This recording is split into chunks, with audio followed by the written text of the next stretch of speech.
നമസ്കാരം, എല്ലാവർക്കും സ്വാഗതം ഡെയിലി അപ്ഡേറ്റ്സിലേക്ക്. നാളെ 2026 ഓഗസ്റ്റ് മാസം 10-ാം തീയതി തിങ്കളാഴ്ച ദിവസം. നാളെ മുതൽ പൊതുജനങ്ങളെല്ലാവരും ശ്രദ്ധിച്ചിരിക്കേണ്ട എല്ലാവരുടെയും അറിവിലേക്കായി വളരെ പ്രധാനപ്പെട്ട 5ഓളം അറിയിപ്പുകളുടെ വിശദ വിവരങ്ങളാണ് ഈ ഒരു വീഡിയോയിലൂടെ പങ്കുവെക്കുന്നത്. ഓരോ അറിയിപ്പുകളും വളരെ പ്രധാനപ്പെട്ടതാണ്. വീഡിയോ അവസാനം വരെ കാണുക. മറ്റുള്ളവരിലേക്കും ഈ ഇൻഫർമേഷൻ ഷെയർ ചെയ്തെത്തിക്കുവാനും നിങ്ങൾ മറക്കരുത്. സർക്കാർ അറിയിപ്പുകൾ യഥാസമയം ലഭിക്കുന്നതിന് വേണ്ടി വാട്സപ്പ് ഗ്രൂപ്പിലും ജോയിൻ ചെയ്യുക. അപ്പോൾ നമുക്ക് പ്രധാനപ്പെട്ട അറിയിപ്പുകൾ എന്തൊക്കെയാണെന്ന് നോക്കാം. ഒന്നാമതായി പങ്കുവെക്കുന്ന വളരെ സന്തോഷകരമായിട്ടുള്ള ഒരു അറിയിപ്പ്, ക്ഷേമ പെൻഷൻ വിതരണം ബാങ്ക് വഴിയാക്കിയ തീരുമാനം സർക്കാർ ഉടൻ നടപ്പിലാക്കില്ല. ഓണക്കാലത്തെ പെൻഷൻ പഴയ രീതിയിൽ തന്നെ നൽകും. തത്വത്തിലുള്ള നിർദ്ദേശം മാത്രമാണ് പുറത്തിറക്കിയതെന്ന് സർക്കാർ വ്യക്തമാക്കി. നടപടിക്രമങ്ങൾ പൂർത്തിയാക്കിയ ശേഷമേ പുതിയ രീതിയിലേക്ക് മാറുകയുള്ളൂ. സാമൂഹ്യക്ഷേമ പെൻഷൻ ഇനി മുതൽ വീടുകളിൽ എത്തിക്കില്ല എന്ന സർക്കാർ ഉത്തരവ് വിവാദമായിരുന്നു. വിതരണം ചെയ്യാത്ത തുക തിരിച്ചടയ്ക്കുന്നതിൽ കാലതാമസം ഉണ്ടാകുന്നുവെന്നും പോർട്ടലിൽ വിവരങ്ങൾ നൽകുന്നതിൽ പൊരുത്തക്കേടുകൾ ഉണ്ടെന്നുമായിരുന്നു സർക്കാരിന്റെ വിശദീകരണം. അർഹതയില്ലാത്തവർ, ഒന്നിൽ കൂടുതൽ പെൻഷൻ വാങ്ങുന്നവർ എന്നിവരെ ഒഴിവാക്കാനാണ് നടപടി. കേന്ദ്ര സഹായം നഷ്ടപ്പെടുന്നത് ഒഴിവാക്കാനാണ് ബാങ്ക് വഴി വിതരണമെന്നും വിശദീകരണത്തിൽ വ്യക്തമാക്കുന്നുണ്ട്. സഹകരണ ബാങ്കുകളിലൂടെ വിതരണം ചെയ്യുന്നതിൽ ചെലവ് കൂടുതലാണെന്നും വാണിജ്യ ബാങ്ക് അക്കൗണ്ടുകളിലൂടെ മാത്രം പെൻഷൻ വിതരണം ചെയ്യാനും തീരുമാനമുണ്ടായിരുന്നു. പൂർണ്ണമായും കിടപ്പിലായ രോഗികൾക്ക് പെൻഷൻ വീട്ടിലെത്തിക്കും.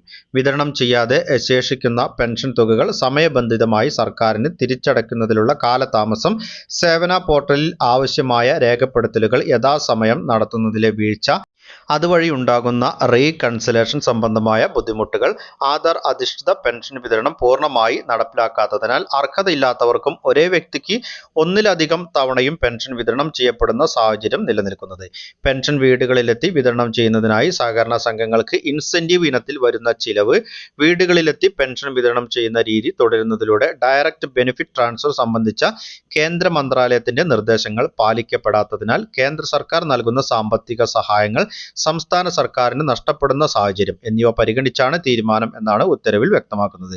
കിടപ്പ് രോഗികൾക്കും ഒഴിവാക്കാൻ സാധിക്കാത്ത ഗുണഭോക്താക്കൾക്കും ഒഴിച്ച് ബാക്കി എല്ലാ ഗുണഭോക്താക്കൾക്കും ഡയറക്റ്റ് ബെനിഫിറ്റ് ട്രാൻസ്ഫർ സിസ്റ്റം വഴിയുള്ള പെൻഷൻ വിതരണം നിർബന്ധമാക്കണമെന്ന് അഭിപ്രായപ്പെട്ടുകൊണ്ട് Kerala social security pension limited നൽകിയ കത്ത് പരിഗണിച്ചാണ് തീരുമാനമെന്നും സർക്കാർ ഉത്തരവിൽ വ്യക്തമാക്കുന്നുണ്ട്. സർക്കാർ ഇക്കാര്യം വിശദമായി പരിശോധിച്ചാണ് പൂർണ്ണമായും കിടപ്പ് രോഗികളായ ഗുണഭോക്താക്കൾ ഒഴികെയുള്ള എല്ലാ സാമൂഹ്യ സുരക്ഷാ ക്ഷേമനിധി ബോർഡ് പെൻഷൻ ഗുണഭോക്താക്കൾക്കും പെൻഷൻ ഡയറക്റ്റ് ബെനിഫിറ്റ് ട്രാൻസ്ഫറായി അവരവരുടെ ആധാർ ലിങ്ക്ഡ് ബാങ്ക് അക്കൗണ്ടുകൾ മുഖേന അനുവദിക്കുന്നത് തത്വത്തിൽ അംഗീകരിച്ച് ഉത്തരവ് എന്നാണ് സർക്കാർ വ്യക്തമാക്കുന്നത്. ഇനി അടുത്തതായി പങ്കുവെക്കുന്ന അറിയിപ്പ്, ഓണക്കാലത്ത് റേഷൻ കാർഡ് ഉടമകൾക്ക് വമ്പൻ തിരിച്ചടി.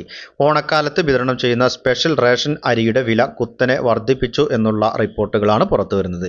കിലോയ്ക്ക് 10 രൂപ 90 പൈസ ഉണ്ടായിരുന്ന അരിക്ക് ഒറ്റയടിക്ക് 26 രൂപയായി വർദ്ധിപ്പിച്ചു എന്നാണ് മാധ്യമങ്ങൾ റിപ്പോർട്ട് ചെയ്യുന്നത്.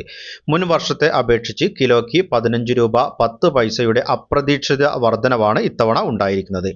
ഓണക്കാലത്ത് സാധാരണക്കാർക്ക് വലിയ തിരിച്ചടിയാകുന്നതാണ് സർക്കാരിന്റെ ഈ ഒരു പുതിയ തീരുമാനം. മുൻഗണനാ വിഭാഗമായ പിങ്ക് കാർഡുകാർക്കും സബ്സിഡി വിഭാഗമായ നീല കാർഡുകാർക്കും പൊതുവിഭാഗമായ വെള്ള കാർഡുകാർക്കും ഈ ഒരു വില വർധന ഒരുപോലെ ബാധകമാണ്. വില കൂട്ടിയതിനൊപ്പം തന്നെ വിതരണം ചെയ്യുന്ന സ്പെഷ്യൽ അരിയുടെ അളവിലും സർക്കാർ ഗണ്യമായ കുറവ് വരുത്തിയിട്ടുണ്ട്. മുൻഗണനാ കാർഡുകൾക്ക് കഴിഞ്ഞ തവണ 5 കിലോ സ്പെഷ്യൽ അരി ലഭിച്ചിരുന്ന സ്ഥാനത്ത് ഇത്തവണ 3 കിലോ മാത്രമാണ് ലഭിക്കുക. ഇതിനു പുറമെ പൊതുവിഭാഗത്തിലുള്ള ഓഗസ്റ്റ് മാസത്തെ റേഷൻ വിഹിതവും സർക്കാർ വെട്ടിച്ചുരുക്കി. 15 കിലോ ലഭിച്ചിരുന്ന സ്ഥാനത്ത് ഈ മാസം വെറും 7 കിലോ അരി മാത്രമാണ് വെള്ള കാർഡുകാർക്ക് ലഭിക്കുക. വിലക്കയറ്റത്തിൽ പൊറുതിമുട്ടിയ ജനങ്ങൾക്ക് ഓണക്കാലത്തെ ഈ ഒരു ഇരുട്ടടി വലിയ പ്രതിഷേധങ്ങൾക്ക് കാരണമാകുന്നുണ്ട്. അടുത്തതായി ശ്രദ്ധിച്ചിരിക്കേണ്ട അറിയിപ്പ്, കുട്ടനാട് താലൂക്കിലെ വിദ്യാഭ്യാസ സ്ഥാപനങ്ങൾക്ക് തിങ്കളാഴ്ച അവധി പ്രഖ്യാപിച്ചു ജില്ലാ കളക്ടർ. ക്യാമ്പുകൾ പ്രവർത്തിക്കുന്ന സ്കൂളുകൾക്കും അവധിയായിരിക്കും. മുൻകൂട്ടി നിശ്ചയിച്ച പരീക്ഷകൾക്ക് മാറ്റം ഉണ്ടായിരിക്കുകയും. അതേസമയം സംസ്ഥാനത്ത് നാളെ 7 ജില്ലകളിൽ കേന്ദ്ര കാലാവസ്ഥാ വകുപ്പ് യെല്ലോ അലർട്ട് പ്രഖ്യാപിച്ചു. പത്തനംതിട്ട, കോട്ടയം, ഇടുക്കി, കോഴിക്കോട്, വയനാട്, കണ്ണൂർ, കാസർഗോഡ് എന്നീ ജില്ലകളിലാണ് അലർട്ടുള്ളത്. ഒറ്റപ്പെട്ട ശക്തമായ മഴയ്ക്കുള്ള സാധ്യതയാണ് പ്രവചിക്കപ്പെട്ടിരിക്കുന്നത്. 24 മണിക്കൂറിൽ 64.5 മില്ലിമീറ്റർ മുതൽ 115.5 മില്ലിമീറ്റർ വരെ മഴ ലഭിക്കുന്ന സാഹചര്യത്തെയാണ് ശക്തമായ മഴ എന്നതുകൊണ്ട് അർത്ഥമാക്കുന്നത്.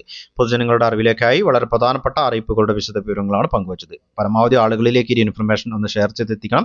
നിങ്ങളുടെ അഭിപ്രായങ്ങളും നിർദ്ദേശങ്ങളും കമന്റിലൂടെ എഴുതി അറിയിക്കുക. പുതിയൊരു വീഡിയോയിൽ വീണ്ടും കണ്ടുമുട്ടാം. അതുവരേക്കും അനൂപ് സൈനിങ് ഓഫ്.